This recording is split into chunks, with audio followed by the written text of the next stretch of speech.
This is definitely the most powerful martial arts action film in the past 30 years in Hong Kong, breaking the curse of the decline of Hong Kong action films.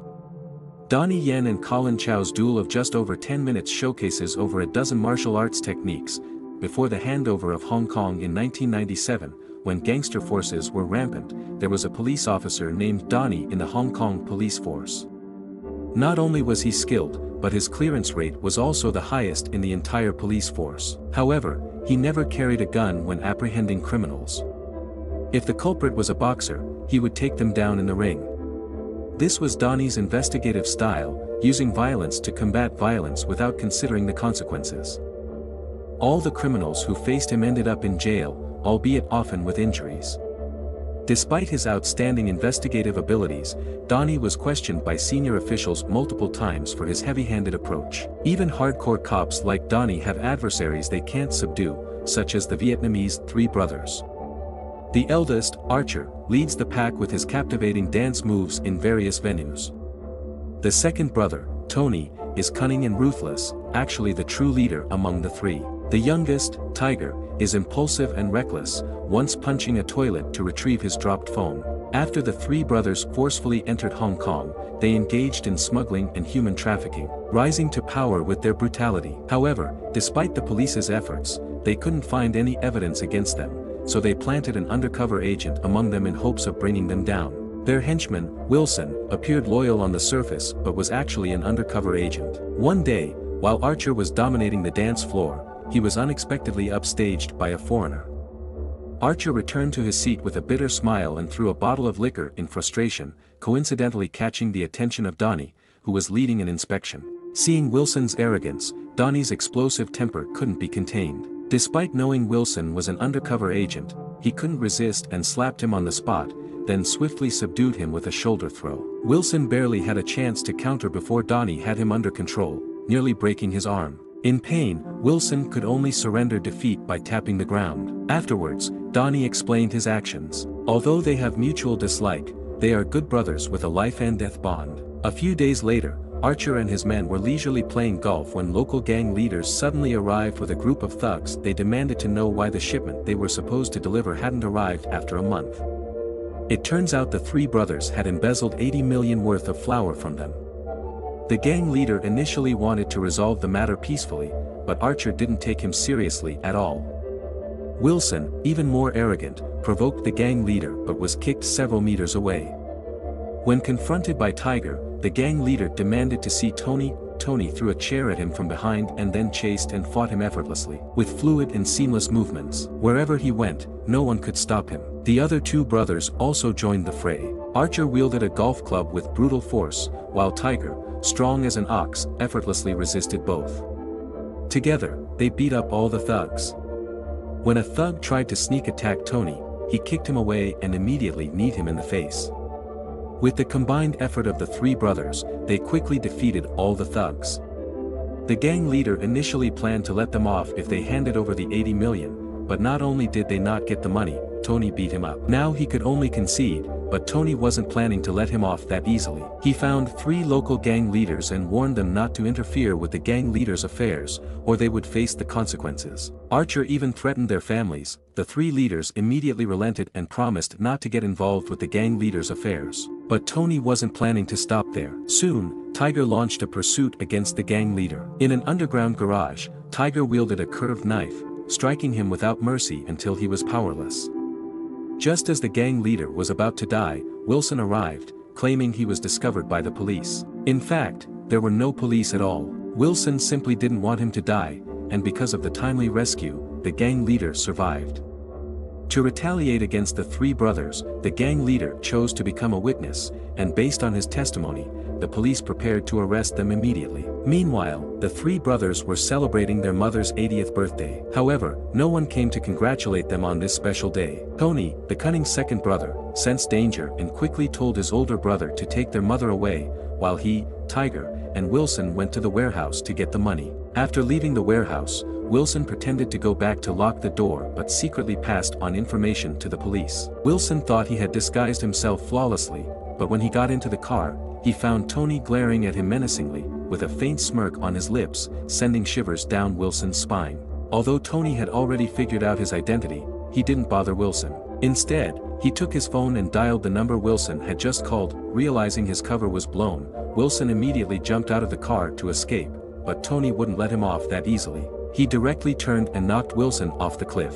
Meanwhile, Archer, who had stopped because his mother felt carsick, was arrested by the police. In court, Archer arrogantly stated that they couldn't find any evidence to put him behind bars. In his prison cell, Archer danced flamboyantly, perfectly embodying arrogance, because he knew his two brothers would make all the witnesses disappear before the trial. After Tiger killed the gang leader, he went straight to the hospital to kill the last witness, Wilson. However, Wilson, who was severely injured but not dead, Tiger encountered Donnie in disguise in the elevator and noticed that Wilson was also there. Tiger was about to shoot when Donnie suddenly kicked, then quickly approached Tiger, trying to take away his gun. But despite Tiger's reckless behavior, he had strong muscles, and Donnie couldn't disarm him. As the two struggled, a female officer suddenly rushed in with a gun. However, seeing the intense confrontation in the chaos, the female officer was shot. Donnie then lifted Tiger onto his back and slammed him to the ground, giving Tiger a chance to escape. Watching the fallen female officer, Donnie's anger reached its peak. At that moment, Tiger, relying on his agile movements, jumped over the wall and escaped from the hospital, with Donnie closely following. Tiger created obstacles along the way, but Donnie evaded them all. Seeing no way out, Tiger quickly lifted a table to resist, but Donnie kicked it, sending Tiger flying several meters. In the midst of the chaos, Tiger seized a young girl from the crowd as a hostage. Tiger forces him to drop the gun. Helpless, Donnie has no choice but to comply, but Tiger throws the girl out instead. Seeing the girl being thrown to her death by Tiger, Donnie becomes instantly enraged, determined to take down Tiger at all costs. Suddenly, Tiger leaps up from the table with a kick, but Donnie effortlessly dodges it. Seizing the opportunity, Donnie delivers a flurry of punches from left to right, then grabs Tiger's head and delivers continuous knee strikes. Tiger shakes his head to regain composure and charges at Donnie again, only to be met with Donnie's iron-like fists. Tiger can only defend himself by covering his head, but Donnie's punches rain down relentlessly. Tiger's head becomes a punching bag, and he falls into a semi-conscious state under Donnie's continuous barrage of fast punches. Without giving Tiger any chance to retaliate, Donnie charges forward with a German suplex, sealing the victory. Donnie doesn't stop there. Before Tiger can even get up, Donnie charges again, sending Tiger flying several meters away with a powerful kick, then immediately mounts him, raining down heavy punches. In fact, the moment Tiger threw the girl, his fate was sealed. When the police arrived, Tiger has already been beaten to death by Donnie. But during Archer's trial, Wilson, who was supposed to be a witness, suddenly changes his testimony. It turns out that before the trial, Wilson's girlfriend had been kidnapped, forcing Wilson to comply. In the end, due to lack of evidence, Archer is released on the spot. As the arrogant Archer leaves the courtroom, he eagerly reports to his younger brother Tony, unaware that Donnie is following closely behind. Donnie throws him against a railing and demands to know where Tony is. Donnie takes Archer hostage, and both sides immediately begin exchanging hostages. But Tony fires 3 shots in Wilson's direction, don't hit any vital organs. Donnie, being hot-headed, shoots Archer in the ear. After seeing Wilson and the others safely leave, Donnie shoots and kills Tony's henchman, then takes Archer to a nearby broken house. Amidst Tony's barrage of gunfire, Donnie can only desperately evade. Knowing that the best defense is offense, he swiftly takes out the sniper on the roof with 2 shots, then grabs a sniper rifle and dashes through the backyard. Tony and his brothers pursue relentlessly, and both sides engage in a life-and-death struggle amidst the serene countryside. Donnie retreats while firing, and with Wilson's assistance, he manages to take down Archer with a precise shot. Enraged, Tony relentlessly shoots at Donnie but soon runs out of bullets. Tony quickly retreats to replenish ammunition, but Donnie won't let him off that easily. As Tony finds a new magazine,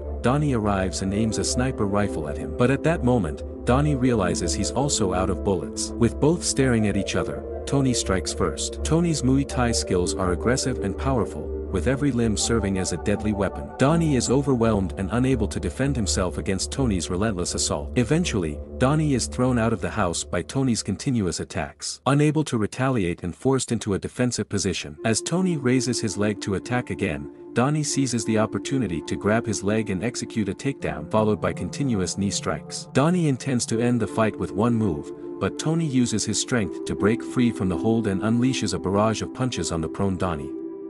Donnie quickly controls the distance with his legs, then seizes Tony's arm and wraps his legs around Tony's head, attempting to choke him out.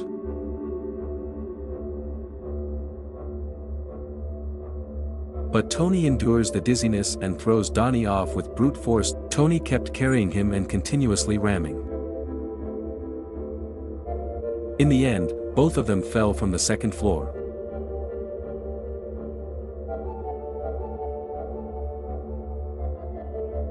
Tony breaks the stalemate with a vicious attack. Donnie can only defend himself, unable to counter effectively. When he finally gets a chance to rise and knee Tony, Tony effortlessly blocks it with an elbow strike. Donnie finds himself at a disadvantage again and is surprised by Tony's formidable martial arts skills. After evading another attack from Tony, Donnie suddenly spots a weakness in Tony's defense and launches a counterattack. They clash again. Tony struggles to keep up with Donnie's rhythm. His proud Muay Thai skills suddenly lose their advantage and he becomes a punching bag. After a brief adjustment, Tony launches a counterattack, but his moves are now disordered.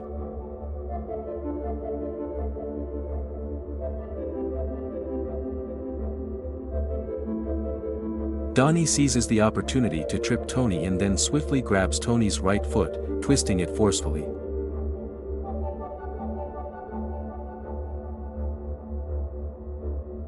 Tony kicks Donnie's thigh with his left leg, then immediately steps forward. Donnie quickly bends down and executes a German suplex, slamming Tony hard onto the ground. Without waiting for him to get up, Donnie rushes forward and launches another barrage of punches at Tony.